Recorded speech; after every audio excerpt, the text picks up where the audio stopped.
Escola Secundária Geral Sanoloresin 5 participa certami hadili hodi hadau tasa Sanana Gusmão tinan rihun rua Ronoloresin rua.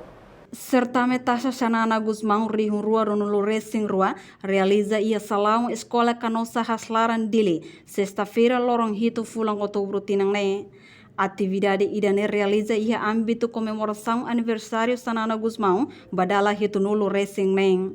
Além de taxa certame, ihamos atividade rua, nebemak realiza tia ona, maka taxa futsal, no taxa cor focal. Sefi equipa taxa Sanana Gusmão, Miguel Marques Mantelo Hateteng, certame ida concentra liuba estudantes secundários Sira e município dele. Comemoração aniversário Mahmud Karel Sanana Gusmão badala hito racing neng. Atividade seduk nebe nasional temi tiona, ya futsal remata tiona, coro, grupo remata tiona. Hoje realiza certame, semana hira tuimai se ia poesia e moça ia seminário se nebe organiza a universidade sera.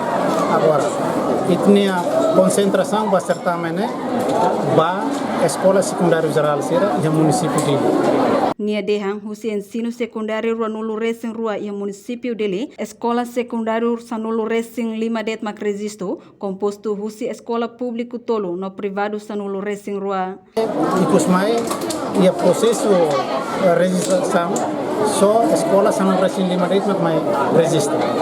Husi Sanulu Racing 5 nebe dele, escola público tolo, escola privado tanto católico ou anor mai ia Sanulu Racing Rua.